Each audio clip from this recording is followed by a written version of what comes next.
But often what happens if you try to be somebody else is it fails because it actually isn't designed for you.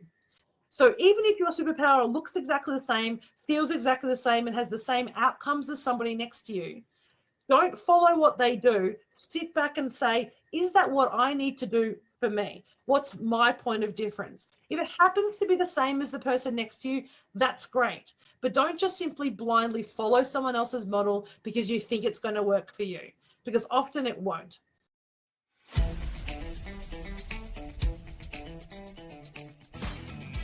This is the Business Owners Smashing It Online podcast for entrepreneurs and business owners looking for cool online tools, apps and strategies to make business easy online. My name is Nick Cree and I'm your host.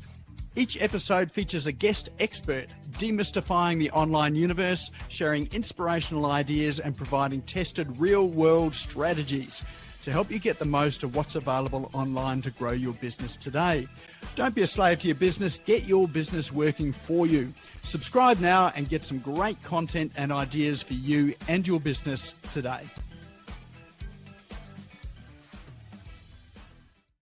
All right, well, that's the roundup of apps. So at this point in the evening, it is my great pleasure to introduce us to Jenny Walk.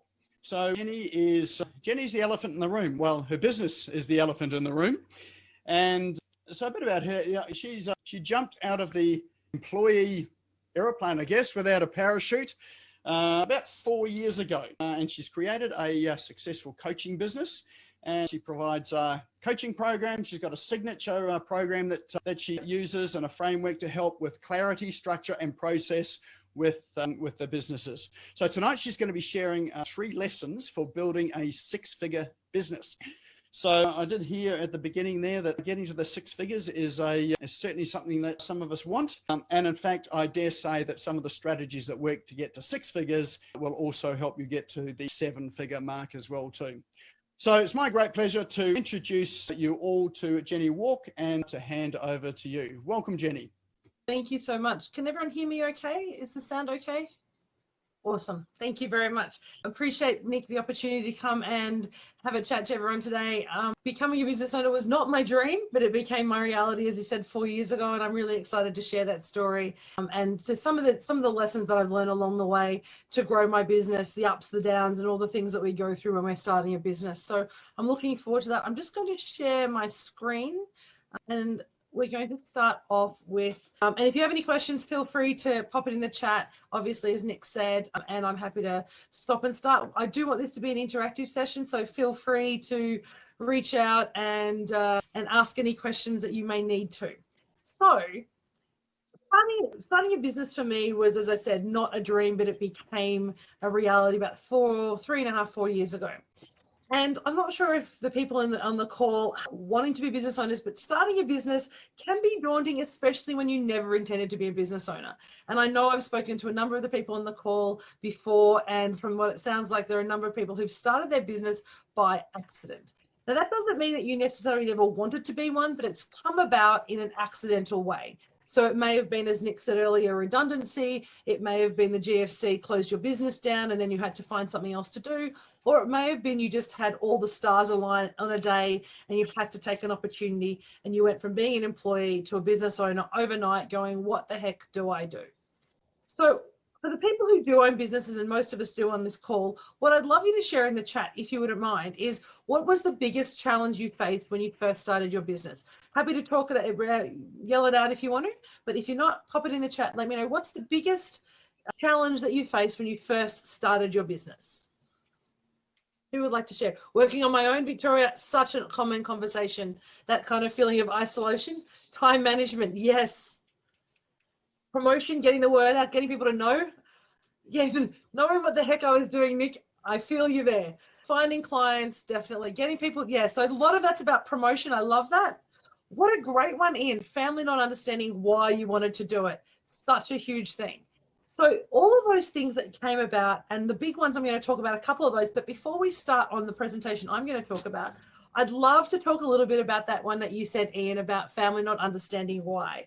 That is one of the biggest conversations I have with business owners who find themselves, unexpectedly owning a business.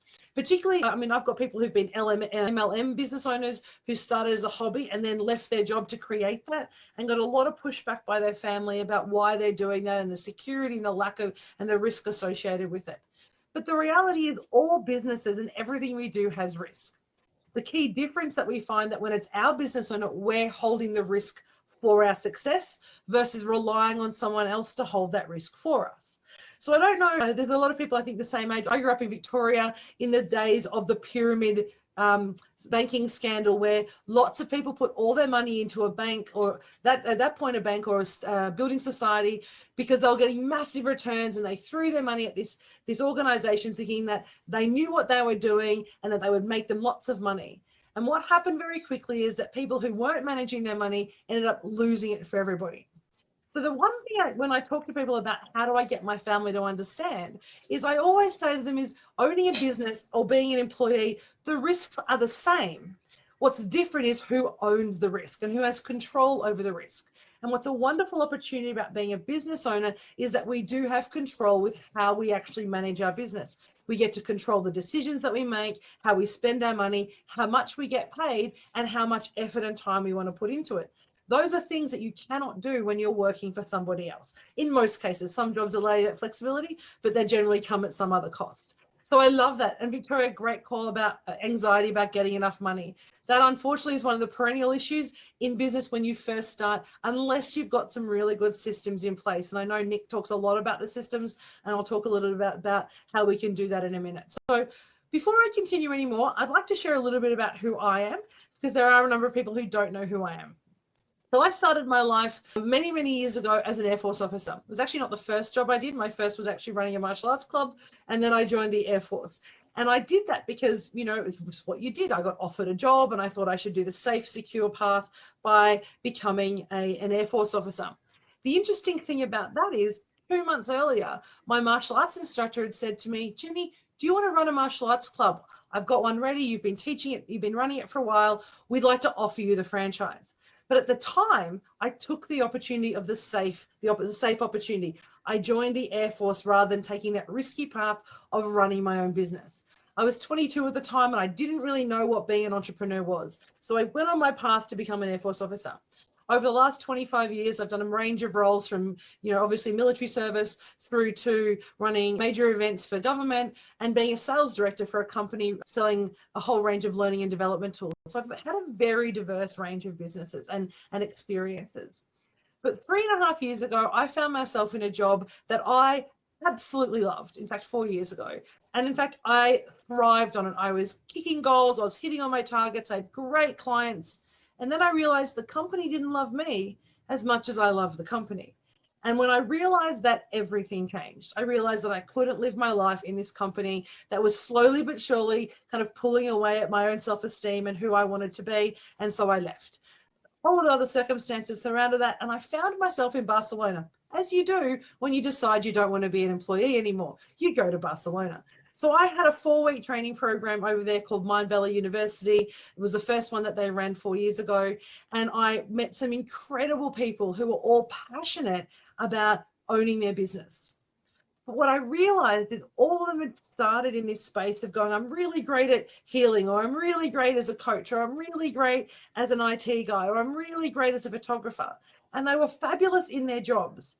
But then they had to learn how to run it as a business. And so I found myself in this 4-week program talking to people about the challenges they found, what they were doing, what they weren't doing, and I found myself being able to unpack and unravel some of the challenges they were having simply by listening and observing. And at that moment, I realized that was my role, to become the elephant in the room and to ask those questions, to raise awareness to what people were doing. So that led me to a whole range of incredible things, like being part of a compilation book with 36 women from around the world about overcoming adversity and you know, taking the leap of faith. I got to spend a weekend with Lisa Nichols at one of her very first masterminds, learning about how she runs mastermind events and how she runs her business, and got incredible insight.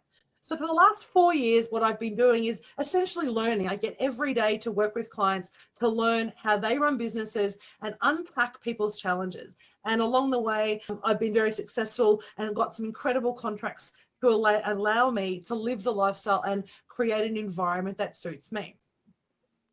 But what I realized, and this is the biggest thing about business, no matter whether you're earning $50 a week or $5,000 a week or $100,000 a week, everybody gets stuck in this tangled mess of business. And I call it the messy middle. So it's that period between knowing that what you want to do and that idea towards that long-term goal of success, whatever success looks like for you, we get stuck in that point in the middle where, something comes up and we have to pivot, or something comes up and things fail, or we just not really sure what we're doing and we feel like we're making no progress. And so that's what I really want to share tonight, is the 3 lessons that I've learned, the biggest lessons that helped me untangle that messy middle to allow me to grow at each stage of my business. Because the first thing we need to recognize is our business is a constant evolving being. So I talk about my business as a thing. I talk about it as who it wants to hang out with, the type of people it likes, the type of music it likes, even what it likes to kind of, do and see, and the types of music, types of books it wants to read. And I think about it as a thing. And so therefore we go, okay, well, how do we make that feel comfortable? How do we get that to thrive? And as we keep growing our business, we have to kind of find new ways to do it, to pivot. So the very first lesson I want to share tonight is consider what type of business you want from the very start before you even open the doors. So when I started my business, a lot of my colleagues were saying to me, just become a sole trader, get your ABN and just, work away. And eventually at some point you'll get big enough and you'll want to become a company. Whereas I sat back and said, you know what? I know this business is going to be successful. I have faith in my skill and ability. I have faith in what I'm going to learn over the next couple of years. And in fact, I'm going to set myself up as a company. So even before I opened my doors, I incorporated as a company on the 3rd of August in 1997. And that was 1997, 2017. Ooh, go back 20 years. And so at that time, I realized that's what I wanted. I needed to set my business up for success. Now, why did I do that, you ask?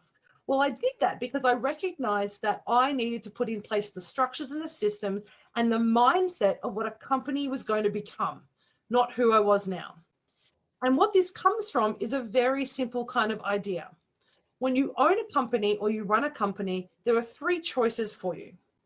The first, you can be an employee in your company. And what an employee in your company does is they go to work every day, they serve customers, they do the paperwork, they do the operations, and they actually manage the business as it runs. But what that also means, I might own the company, but I can never take more than 3 or 4 weeks leave because the company depends on me. I can't go on holiday for 6 months. I can't just wait around, and just have a day off because the business doesn't run, just like employees would.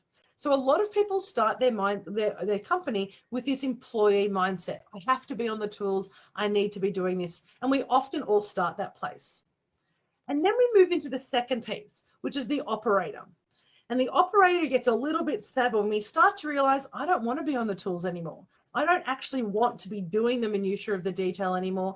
And we start to think of new and innovative ways that we can deliver our service, like online courses, through webinars, through Zoom, through subscription models, as Nick talked about earlier. And we actually elevate our role. So as an operator, I can take a couple of days off here and there, but somebody still needs to manage the team. I still need to pop in and out. I've got to spend more time there, but I can probably take a month off, or maybe 2, and the business will keep operating. But the one that we all thrive to, the one that we often want to aspire to, is the owner. And the owner is where you have freedom. So if you started your business like I did to create freedom in my life, the goal is to become an owner. And as an owner, we step out of the business, and our job is to actually manage the business, monitor the business, and nurture the business. So if you think about this as kind of that grandparent, that who is the patriarch or matriarch of the family, we make sure everybody's okay, but we don't get involved in the nitty-gritty. We don't get involved in the daily arguments. We just step back. Now, what's wonderful about when you start a business and you can create a 6-figure, 7-figure, 8-figure business at each of these levels, but what it impacts is the freedom that you have in your business. And that's really important when we start running a business, deciding, do I just want to actually be on the tools? I've got a lot of clients who are healers, a lot of clients who are personal trainers. I'm a coach who loves talking to people. So there'll always probably be an operator in me. I'd like to step out as an owner, and probably in a couple of years' time, that will be my goal. But my short-term goal, probably 5 years, is to actually be an operator, and I'm really comfortable there. I can have a range of tools that require me to be in the business. I can set up some services and some products that don't require me in the business. But essentially, I like to play in the business. So I'm going to ask you, when you started your business, did you think about being an employee, or did you actually aspire to be an operator or an owner? So if you'd like to share that in the chat, I'd love to know. I'll open the chat again. Great, employee, owner. So I love, yep, perfect. And that idea is quite different, operator. And a lot of people want to generally sit in that, what I would call a level 2 or middle business. I used to put numbers to it, but now I just think we just talk about transition. Yes, Jane, I love it that you love to talk to. Awesome. Wanting to escalate to an owner, beautiful. Yes, Nick, you and I are very similar in that respect. We wanted to be this owner, but we loved the tool so much, we spent our time there, and then we get out, and then we get back in, and then we get out, and then we get back in, so much. So what's awesome is if you now think about your business and imagine you could wave a wand and say, I'm going to structure my business from the very first time I open the doors in the way that I want to grow into, not what I am now. And so what this is called, or what I call this, is designing your business. So rather than just becoming an accidental business owner or falling into business, or even just deciding to start a company or a business, we actually design the business from the foundations. So we look at what is the best structure for the business. I even drew up, and I have in one of my notebooks from 3 years ago, an organizational chart of what my company was going to look like in 5 years' time. So at the time, my name was on every single one of those roles. But the idea is over time, I can start releasing myself from the roles that I don't want to do. I now have a bookkeeper who does my books because I don't want to be in the minutiae of doing that every day. But I'm still the financial controller. So I still have that role. And I have an amazing assistant, Macy, who supports me with my social media because I don't need to be the marketing coordinator anymore. I can have someone else do that. But when we design our business from scratch, and this is one of the biggest lessons that I learned, when I first started, I was kind of playing around, and about 6 months into it, I said, let's get serious. Let's look at what the business is going to be in the future. Build what we want to become, not what we are.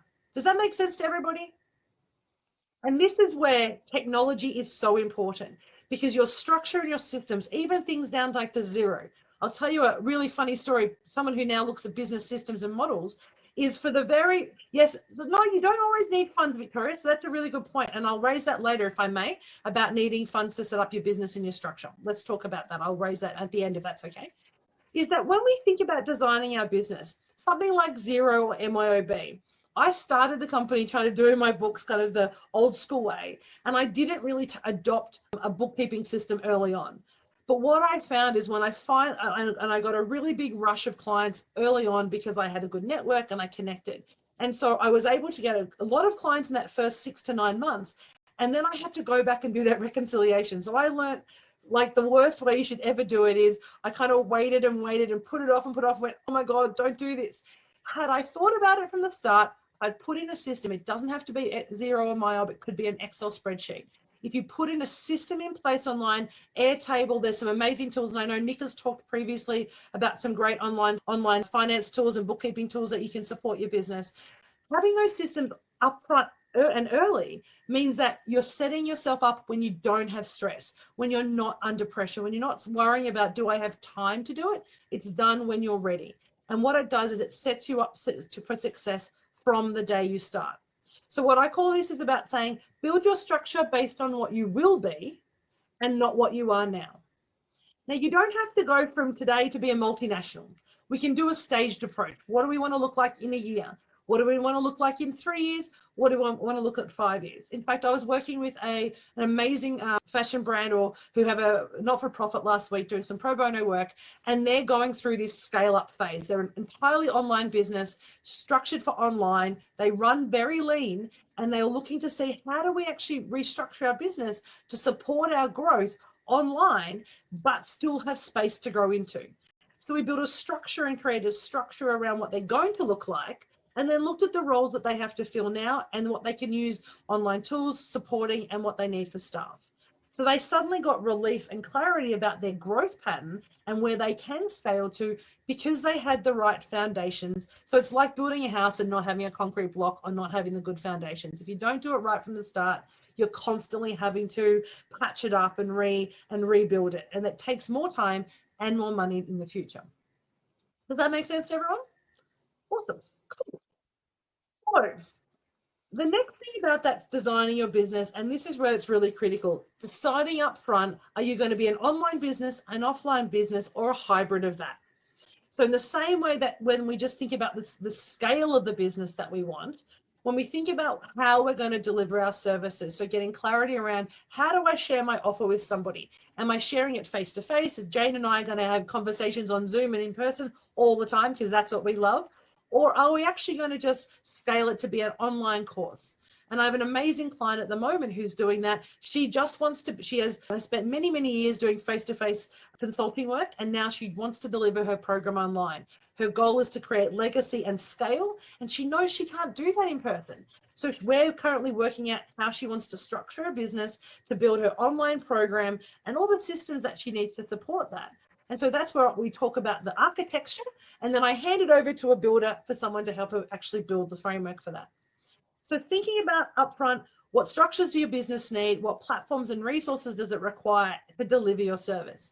And this is where Nick mentioned really early on in our conversation about the recurring income challenge that he's doing. And it's a perfect opportunity if you're even thinking about going online before you, to dip your toes in the water, to join that challenge. I think it's day 2 or day 3, Nick, that you're on today. Day 2? Yeah, day 2. So tomorrow's day 3. So that challenge gives you that opportunity to start building the right foundations and getting that knowledge now before the pressure is on to have to do it, because you can't deliver face-to-face anymore. One of my favorite stories about this transition and building structure is a couple that I met about 3 years ago when I was speaking at an event in Fiji. I get to go to very cool places, thankfully. And these lovely ladies, so Chris and Leanne, I think the lady's name is, I always forget her name, I can see her hair. When she was 25, she was doing incredible work, and she was actually going really strongly in her business, face-to-face meetings, and she actually suffered, I think she got a tick or some injury, and as a result was unable to move, unable to do anything except put a pen in her mouth and move her head. And so she's at home having a 25, not able to make an income, not able to do anything, and she decided that she was going to learn to trade shares. So she just sat at home and traded shares every day, learning how to do this, and she stumbled and fell or did all the things that you do when you're starting something new, but eventually learned a really good system. And as her health came back, and she now has good mobility and she has full use of her body now, but for about 2 or 3 years she was unable to do anything except trade shares. So she learned systems, and by creating really good systems that supported her inability to respond, she couldn't be on there all the time. She had to set up alerts and structures and systems. And this is well before the technology is as good as it is today. And so she fell into this role. She was definitely an accidental business owner. And now what she recognized is her system that she set up that created the right foundations for her long-term success actually turned into an online course, which then took the pressure off her to have to deliver face-to-face. So she now runs one of the only trading company programs in Australia that actually provides lifetime support for trading. And you actually trade with her and her partner for every month, and they take you through the systems that she developed, which is all automated. So she spends and teaches you how to spend 30 minutes to an hour every week learning to trade shares, so you can sit back and enjoy that. So sometimes when we structure the business, it's accidental, and sometimes it's deliberate. And for us, as we are planning to, thankfully, none of us are unwell today, I don't think, if we can sit back and go, how do we want it to look? Let's not wait till an accident happens. Let's not wait till we can't actually do what we want to do. Start planning your future now. And that's the biggest lesson that I ever learned inside starting this business. And watching other people stumble reminds me how important that decision was. So the second thing we talked about, and there's a couple of people who talked about, one of the biggest challenges, how do we share the message? How do we connect with people? So the second lesson that I learned is to be really clear on what you offer and try to avoid shiny things. I'm a mad fan of shiny things, particularly when it comes to technology, which we'll talk about in a minute, and particularly when it comes to, I can do everything, so why don't I? Now, I imagine all of us in the call have had that time, whereas I can do 5 things, so what? Yep. That's it, Nick. Let's find shiny things. I can do it. Someone asked me to do it. So I now offer that as a service. And suddenly you start the business, and I've got an amazing finance broker who I know, who I work with. And so she wanted to do finance broking and she wanted to specialize. But then someone said, can you do this? And can you do that? So her business card has gone from the one line thing that she wanted to do to the whole back of her business card covers the 15 things that she now does. Not because that's what she wants to do, because people asked her and it became shiny, right? We want to follow the shiny things. So the second lesson that I want to talk about is focusing on your superpower, your point of difference, and not somebody else's. It's so easy in the current age and with social media and everything being online for us to follow someone else's dream, to look at what someone else is doing and saying, I want a piece of that. That's who I want to be. And we start doing what they do. But often what happens if you try to be somebody else is it fails because it actually isn't designed for you. So even if your superpower looks exactly the same, feels exactly the same, and has the same outcomes as somebody next to you, don't follow what they do. Sit back and say, is that what I need to do for me? What's my point of difference? If it happens to be the same as the person next to you, that's great. But don't just simply blindly follow someone else's model because you think it's going to work for you, because often it won't. When I was in learning and development, I used to say to people, when we talked about best practices, we talked about what is best practice. So we talk about companies come out every day with best practice processes and best practice methodology. But if we unpack those best practices, they actually only fit that company that has all these incredible resources, that has all these tools and funds, as mentioned earlier, to be able to deliver this best practice. And if you don't actually tick all those boxes, it's very hard to try and implement or mimic somebody else. And often you don't know what's happening under the lid of their business. They might be saying online that they're earning this or they're doing that, but when we open the doors and look behind the curtain, if you like, we see that they're actually not, and they're scrambling like ducks underwater, right? So start by asking, what do you want to do? What is your offer? And what is your point of difference? And and it's that USP, call it what you want.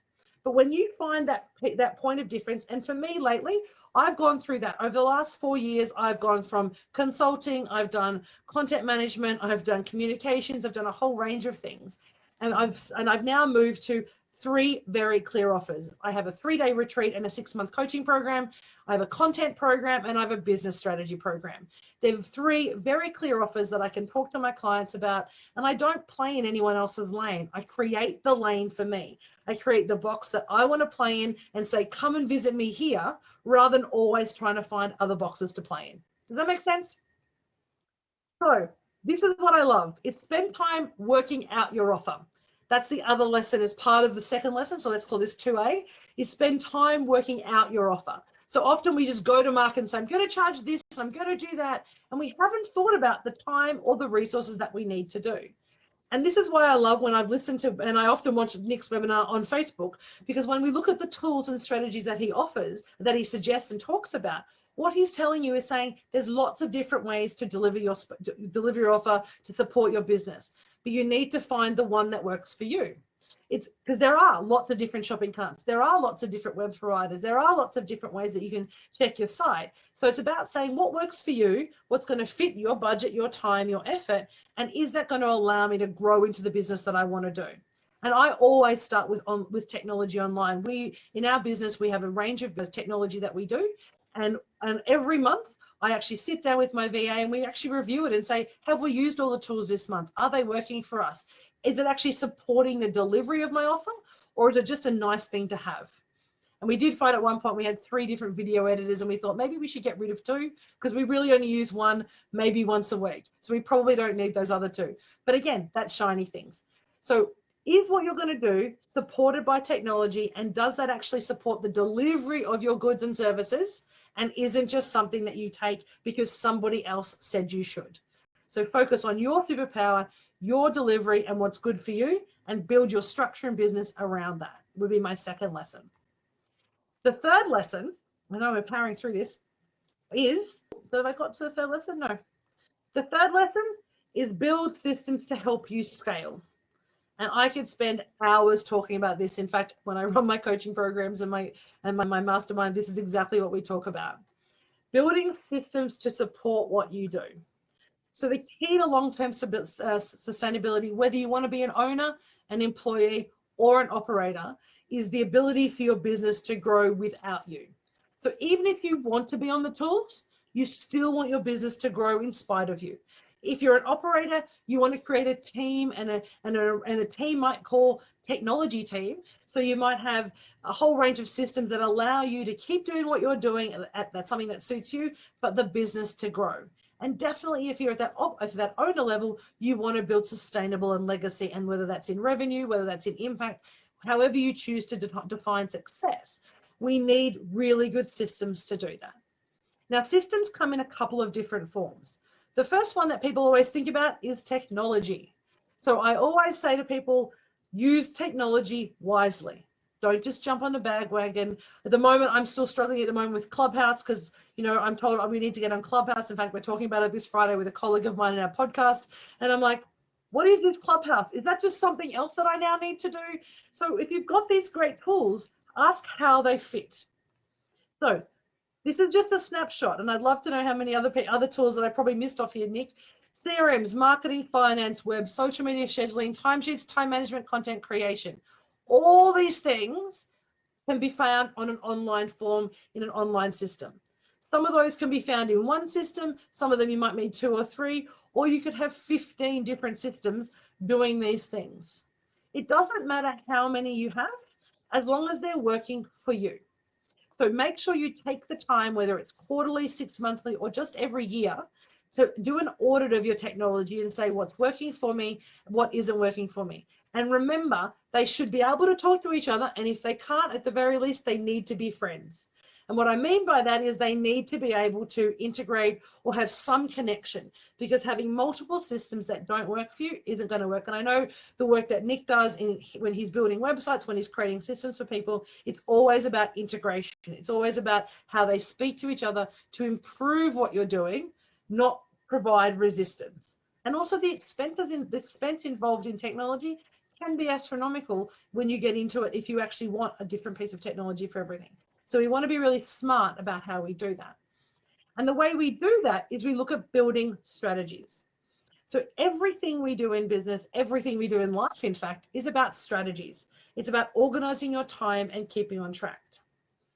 So right now, I'd like to ask people, how many pieces of technology in your business, when you're looking at the structure of your business, how many pieces of technology do you currently have, and how many do you actually use? Nick, you're excluded from this because it's part of your gig to know all of them. So you have all of them, but that's okay. So for other people, how many pieces of technology do you have, and how many do you actually use, let's say once a week? Take a second to think, or you can say it out loud, yeah? So Jane's thinking. We're doing counting. Yeah, program systems, whatever that means to you, Victoria, yeah. Great answer, Jane. I love it. 5 that I know of. Brilliant. So for us, when I did the audit last time, we had, I think, 10. 24. Wow. Nice, Kerry, 2. We've done a lot of work with you, Kerry, so we're trying to streamline from the start. So that's good. I'm glad it's only 2 at the moment. 3, perfect. About 8? Yeah, see? Great comment, Victoria. You've got 8 that you've only, sorry, I've got 8, but some of them I've not learned how to use properly, and you spend a lot of money on them. Yes. So there's a really quick snapshot. If you think about, in fact, one of my colleagues and I did an audit. I said, why do you have so many pieces of technology? She did a technology audit because I was like, let's look at this. And it turned out that she was spending something around $950 a month on technology. And when she did the audit and streamlined it, it dropped it down to about $550 a month of stuff that she actually needed. And so imagine that, $400 a month in your business that you get back. That's a significant gain over many years into your business. So when we start to look at strategies for your business, what I'm really asking is, what are you doing now that's actually blocking your growth? What are you doing now that's actually limiting and hampering your success as a business? And sometimes it's not what we do, it's the tools that we use, or the fact that we have things that we don't use and we rely on that we don't actually integrate well into our systems. So that this lesson 3 about using technology is so important around making sure that what you have is working for your business, helping you grow your business. So whether it's choosing your online platform for your course, so I do a course creation program because I'm a content writer, and we talk about how to write your course. We don't talk about the technology in writing the course because that's the second piece, getting the contents first. And then we say, how do we get that online? What does that look like? Is it through Zoom? Is it through Facebook groups? Am I going to buy LearnDash or another membership platform or Kajabi or one of the other ones that we can use to build? And what does that look like for us? And then, so we ask these questions, but strategies help us organize our time and keep us on track. So last couple of things, last points, and I'm going to finish a bit earlier, Nick. I hope that's all right. We can have a chat. Is that systems are the difference between you hitting your goals and going around in circles. So whether it's a goal, whether it's a revenue target, what we need to look at doing is saying, what are the systems that I have in place today that's enabling me to grow? So we talk about that elusive 6-figure number. I've talked in vague terms about how to grow your business, but the lesson around this one was critical to me, and it actually was a game changer. So I recognized I had amazing goals. I knew what I was doing, and I kind of thought about the actions that fit to that, but I didn't have any frameworks and systems to actually support early on the delivery and the implementation of those systems to enable me to hit the goals. So what I did is I sat down and said, what do I need to do on a daily basis? What do I need to do in my business daily, weekly, to actually deliver on my goal, on my revenue target, to grow my clients, to get more people to know who I am, to increase my prices, to become more efficient? And they are actually all systems. Often when we talk about systems, we get a little bit scared and we think technology, but systems start on paper. They start with mapping out what you need, where you're trying to go from A to B, focusing on the things that we need to do every day, and then looking at how technology can support us to deliver that in a more effective and efficient way. When we start with technology, we're starting at the wrong end of the stick. It's kind of like trying to sweep with the handle instead of the broom. We want to actually think about what we're putting into the system, or it's going to do, what the outcomes we're going to achieve, and then we layer on the technology and we layer on the activities over the top of that to make sure there's efficiency and effectiveness and that it fits our business goals. So what we do has to actually match our activities and everything we do on a day-to-day basis. So this could be from scheduling your time, it could be creating daily habits. There's a whole range of systems that we can use here. For me, I do the Eisenhower Matrix. Anyone who's listened to me speak, I always talk about the Eisenhower Matrix. It's a 1950s model from General Eisenhower on how he made decisions every day that were critical to his business. And that's how we schedule his time. So we created a model off the back of that that talks about what we need to do first and how we prioritize our time. Part of that in my day-to-day work includes technology, includes the systems I do, includes the conversations I have with my teams and the work I need to do on my business. But by doing that and having a very clear system, I don't get overwhelmed in my business. I don't feel stressed about what I have to do because I know it's scheduled and planned. Sure, I have lots to do and I often go, yeah, I've got lots to do, but I know that it's in a planful way and I know that I can approach it and hit all the tasks that I need to and therefore hit those revenue goals. The biggest challenge for me as I was growing in my business was that going from an $85,000 to $90,000 business to earning that over $100,000 revenue business. So we're talking, and when we start to get that point, and then you start getting scale, and then you start getting growth, and it compounds. So what we're doing, the difference is the systems that you do. The difference between going from a hobby to a successful business and then scaling, how you manage and structure your business from the day that you start. You get those right from the start, and the business will actually be limitless. So the last thing I want to leave you with is we focus on what we need to do each day, each week, and each month. And we do that by understanding the inputs that we need for the business, and that allows us to flow through the outputs. So if you're an online business, that's about how many clients we want to talk to, how many sales that we need to get through, what we need to do to gain engagement, how do we build engagement through content, Facebook ads, Google, looking at Google and SEO, how do we actually maximize those inputs to enable us to grow our success at the other end? Every single thing you do in your business impacts your success as a business. That is it's not listed as a lesson, but the fourth lesson really is everything you do impacts your business. Not today, but it impacts in the future. So if you decide not to today, you're not going to use that piece of technology, learn how to do it, upload a course, make a Facebook Live, attend this event. Everything we do impacts your ability and your likely success in your business. So you need to focus on the inputs you need to do, the systems and structures to support that, and then create those foundations that allow you to scale and grow as you need to with your business. So before I just finish up, any questions or about any of those things that I've talked about tonight? Comments, questions, queries? It's a very quiet group tonight, Nick. It is, isn't it? I was just going to circle back around to the question I think Victoria had, where she said, sure, but you need funds, the money issue. Yeah, great question. Did you want to talk about it? You want me to talk about that, or you talk first? No, you talk about it. I'm sure that I could do with some more help with some of my money as well. So money is a really funny thing. I was really scared when I first started about spending any money in the business. I was like, how do I minimize my expenses as much as possible and maximize that revenue and so that I can actually grow the business. So the first thing that I learned, and this is going to sound a little bit airy-fairy, but the first thing that I learned is I recognize that the tighter I hold my money and the less I spend on the business to grow it, the less money I was actually going to make. And I know it sounds, not intuitive, but by holding on and not giving that space to grow, it actually limited my opportunity.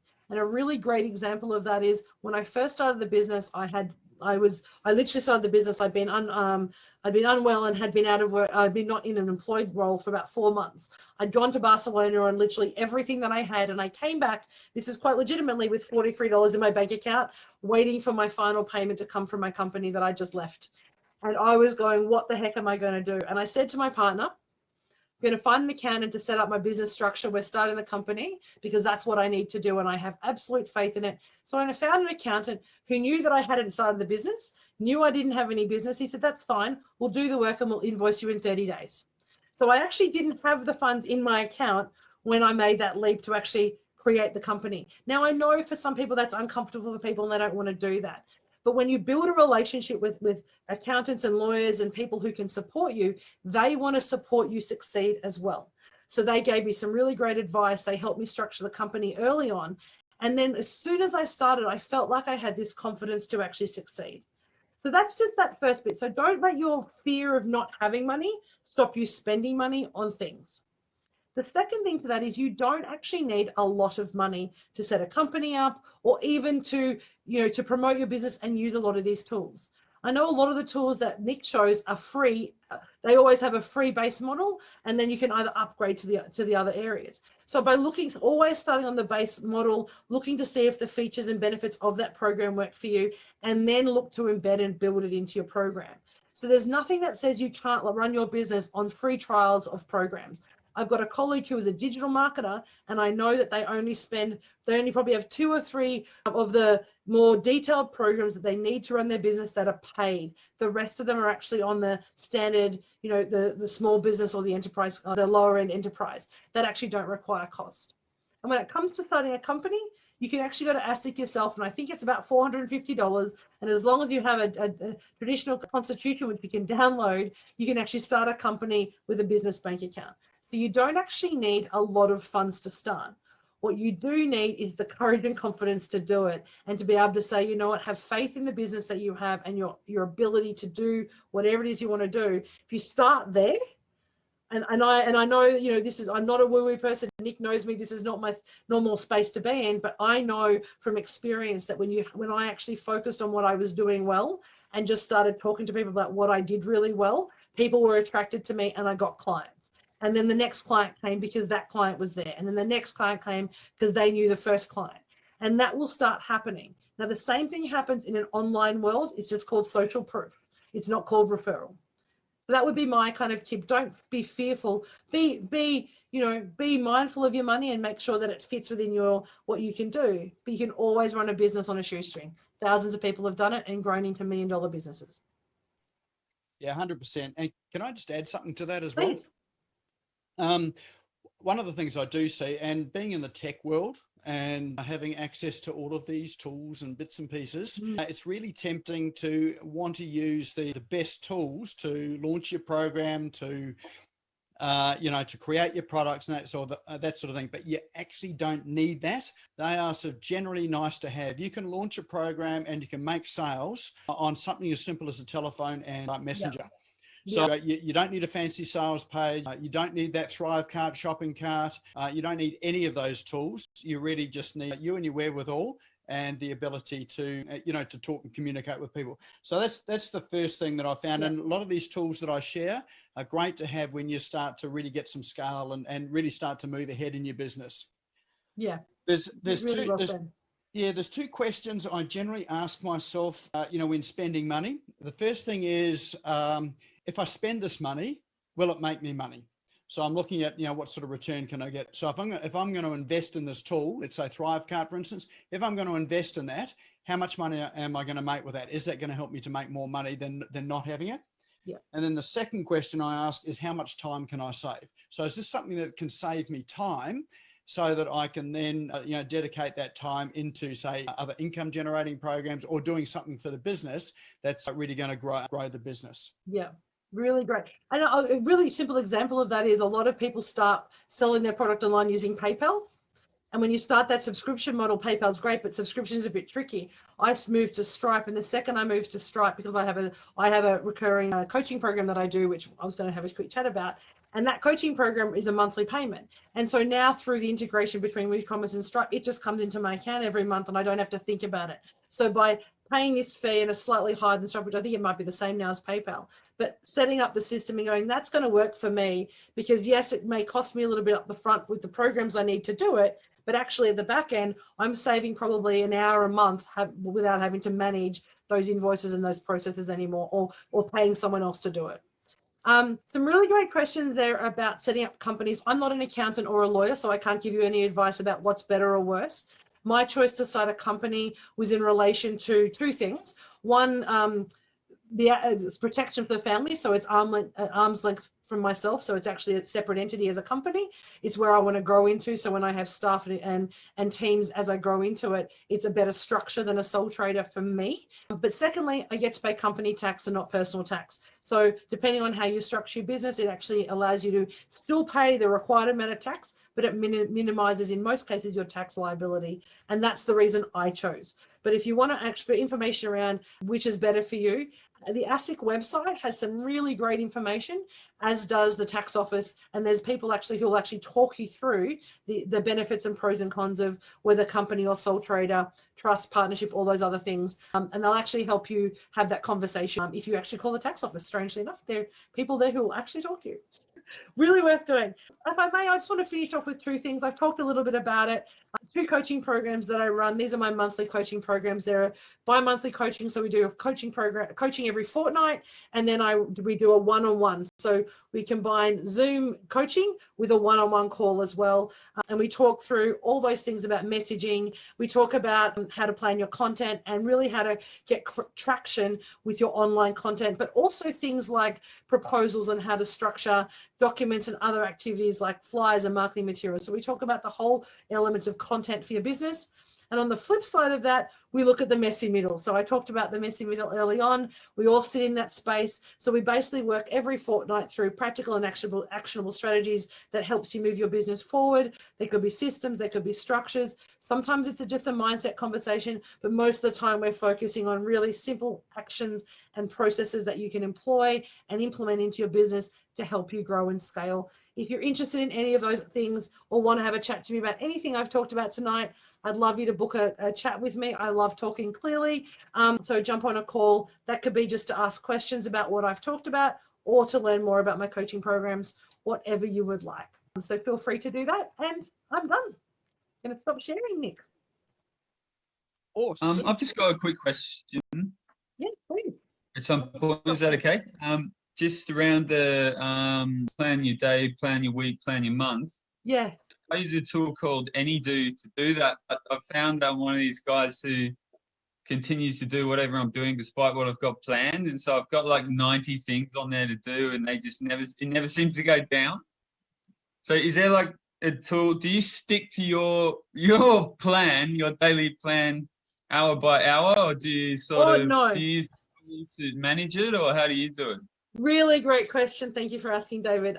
So as I said, I use the Eisenhower matrix, which is for a better term, the jumping off point from my day. So each week I plan, and I actually have a little PDF that I'm happy to share. Nick, if you're happy for me to do that, I'll send it through. I might send it through to you guys and you can share it to the group. Oh, yeah, I actually have the Eisenhower matrix is great. I've got a version that actually is ready to use. So I'll send you the little gold setting one that I've done. Yeah, if you put yes, please, and then I'll get the details off you after, or you can reach out to me on my email. So back to your question, David. So the way that I do is the Eisenhower matrix is about a priority setting. So the first thing we need to look at, yeah, so but I will say, I call it the do first matrix. It's much easier to think of do first. So there are 4 things you do. We write a list of what we need to do, which is called current business. That's stuff that keeps the lights on and keeps us clients happy. Future business, which is stuff that we need to do to grow our business. So training, learning, scaling, all those things. And then I have the stuff called the other stuff, or the extras or leftovers, or personal business. So I have all those 3 things I do once a week for everything that's coming up that's in my brain, because I'm clearly a little manic. So I dump it all on a bit of paper in 3 columns. Then what I do is I do a crosshair that does the do first, the schedule, the delegate, or I don't do. So what I focus on is what is critical right now. What do I need to schedule into my diary? And that's the stuff that actually has time sensitive stuff. What do I delegate to someone else? And I had this conversation with someone yesterday who was talking about, I don't have time to do it. I'm the only one in my business. And I said to her, can your daughter go and research stuff on Barbies for you? And she's like, yeah, she's 14. I'm like, then why are you doing it? Yeah. So but she hadn't thought about actually getting support. And what delegating means is looking at the resources around you. So what this exercise does is it actually gets you to start thinking about, what do you need to do? What can you schedule that needs to be done in the next week or 2 weeks? What do you need? What needs to be done, but you don't need to do it? For mine, it was bookkeeping. For mine, it was actually doing my social media posting. I write the content, but I don't draw it. I don't do my images anymore. So this little exercise allows you to do that. And so what happens is you get freedom back in your day, but it also schedules your time in a way that still allows someone like you and a little bit of me who doesn't want to be beholden to the 9, 10, 11, 12 to have freedom, because I know what needs to be done and then everything else gets done when it needs to be. Does that make sense? Yeah, that actually sounds pretty good. Yeah. It's really cool. So I will send you through that. Yeah. If you do it this way, say yes in the chat, and I'll see and I'll ask Nick to send me your emails and I'll send it through to you after. I think there's quite a few yeses in that chat. Yeah, it looks like there's a few yeses in the chat. Yes, there is. Wow, thank you. Well, I'll send that through to by the looks of it, everybody. Maybe say no if you don't want it. Maybe that will be easier for Lorena and Nick. Thank you so much. I had so much fun sharing that information. Please let me know, Nick, if I can do any more, or if you have any more questions. All right, I was just going to say, I use the university method of management, and that's where you get the assignment due at the beginning of term, and then you do it the night before, starting at about 10 o'clock and finish at 5 a.m. in the morning, just before it's ready to be handed in. Yeah, exactly. I've just popped my email address in the chat, so if you want to reach out to me, feel free to. Thank you. Thanks very much. Awesome. Nick. Any other questions? Maybe one. I don't want to take up too much time, but actually this one's for you, Nick, just quickly. You guys were talking about all the technology and whatever. Do you have because I haven't actually been to one of your nights on technology, do you have like a list of these things that you use? Because I've got sort of a separate accounting system and CRM and all that other stuff, and even just spreadsheets that I use. Do you have a list of these sites and different things that, you recommend, or that, like you say, are friendly with each other? Do I have a list? I have got hundreds of apps that'll get you lost for weeks and weeks and weeks. We do have a list. In fact, we're just in the throes of putting it all together. And so I think, I'm just trying to think, JM he's one of my team that is here, and he's putting together our websites, listing out all of the apps that we've talked about over the past 3 years. And, really? They'll all be on the website. So we'll have them on the website. They'll all be filterable. So you'll be able to filter them by CRM or by bookkeeping system or by whatever.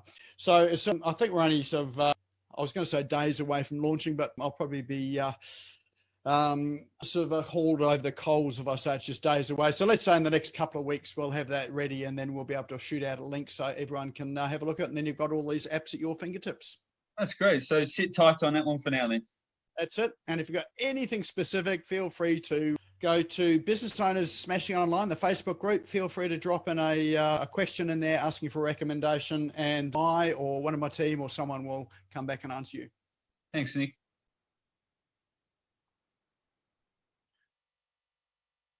We've got a comment in here that says, from Christine, thank you. Doing a half-hour chat with Jenny is well worth it if you want to take the opportunity. So there you go. Good endorsement there. Thank you, Christine. That's really kind. Awesome. All right. Any other questions, comments, or anything before we head into the last stretch for this evening? Thinking. All right. Well, what we'll do is...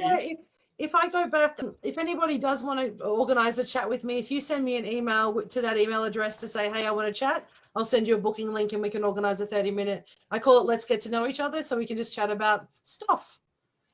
Perfect. Perfect. Excellent. Excellent. So, well, with that in mind, we do have a door prize for today as well. So for all of you people that stuck through with us, and how could you not? Because I've got a few notes here about some of the things I need to do to improve some of my time management, what I do in business. So thanks for that, Jenny. But you do have a door prize tonight. So tell us a wee bit about that. So what I'm offering is a 1-hour business strategy and review session with me. They're normally an hour to 90 minutes. We go through your business, talk about what you're doing, what you're trying to achieve, look at your goals, and look at those 3 things around clarity, structure, and process, just to get those foundations right. And predominantly to identify any of the blockages that you might have in your business that's stopping you growing, whether that's physical or otherwise. And then we basically find a strategy and start looking at action planning. So we do that. It's quite a jam-packed hour or so. And we do that via Zoom or Teams. And so that's normally valued at $500. And that's a door prize for tonight. Awesome. All right. So anyone want to win that? That'd be me. All right. So we've got our special wheel of names up here. And so we've got all of your names in there. We'll hit the wheel and spin it. And remember, you have to be here to win it. So if anyone's not here, bad luck. They miss out. We draw it again. All right. Let's spin the wheel. Drum roll, please.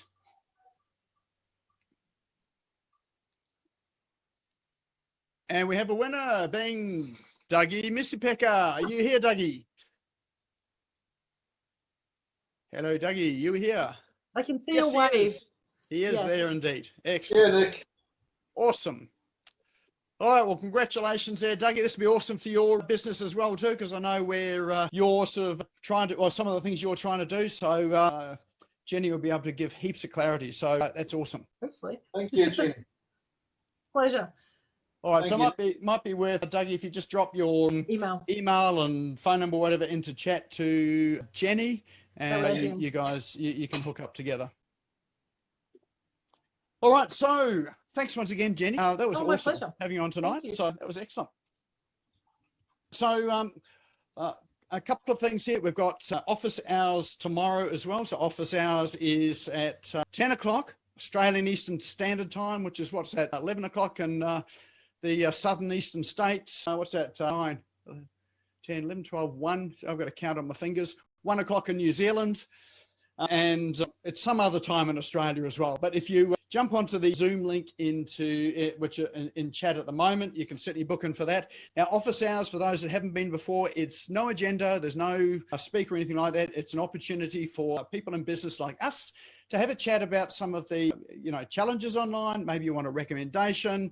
Maybe you just want to hang out because it's a great thing to do on a Wednesday morning. But we do have some really good discussions on there and some interesting topics that come up. So feel free to join us for that tomorrow at 10 a.m. Australian Eastern Standard Time.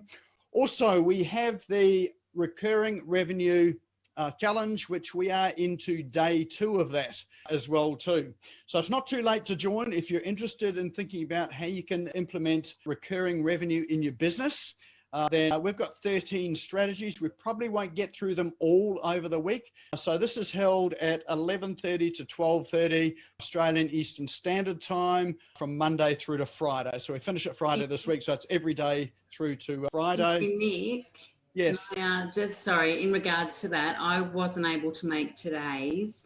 There will be a replay of today's. For those that are registered for it, there is a replay there. We have a link for that, which we'll send out at the end of each day. Yeah. And I think the replay video is up on the site now. So you'll get an email about that shortly. Thank you. Yep. Yeah, so if you've missed the first 2 days and, it's not too late, you can watch the replays. So it's only an hour and it's quite practical as well. So you get some things to do so that you can start to implement some of these strategies right away. Some of them are simple strategies to implement. Others are a little more complex, and we walk you through some of those as well. But well worth coming along to, because, having some form of recurring revenue really smooths out some of those cash flow bumps. Yes, it is recorded as well too, Victoria. All right, and the link for that is in the chat.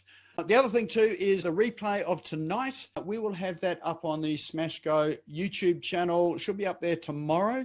So if you missed it, or if you know someone else that should have been here or would like to see it, send them along to the Smash Go YouTube channel. Best thing to do when you get there is to subscribe, and then you'll get the notification when the video gets loaded up there. All right. Okay, can we give an example of a strategy? Are you asking about recurring revenue strategy there, Victoria? I think you are, yes. All right, simple strategy. Let me think, which one? What we did, no, I'll talk about this one here, ClickBank. So ClickBank, for those of you that haven't heard of it, is really an affiliate site. So it's a place where you can go to sell other people's products and get a commission off it. So that's one way to use it. Another way to use it is do what I did. I created a program last year. In fact, I did 5 days of a VA Success Blueprint Challenge, which was on Facebook. It was an hour each day. I packaged that up into a course, which I have now listed on ClickBank to sell for $97. So now I've got other people out there promoting my product on ClickBank. And so those of you that went along to that was really an introduction to the main program that we're offering, but I was able to turn that introductory piece into a mini course in its own right as well too. So I've got people out there promoting that. The great thing about that there too is it's not only a recurring revenue generator, it's also a lead generator as well too, because every sale that you get off it, you get the name and email address of the person, and the fact they've bought that program means that they're probably interested in some of the other programs that we've got as well too. So it's a great way where you get paid to get a lead. So that one serves a dual purpose. So that's just one of the examples. But yeah, come along, if you can make it along, or if you want to register to get all the replays, well worth it, because we'll run through a whole number of strategies as well too. All right, I think that's all we've got for tonight, unless anyone else thinks that I've forgotten something. I don't think so. All right, well, thanks again, Jenny. Really appreciate your time tonight. Thanks everyone for coming along tonight. Look forward to seeing some of you tomorrow, and look forward to seeing some of you again next week and seeing you online. Have a great night.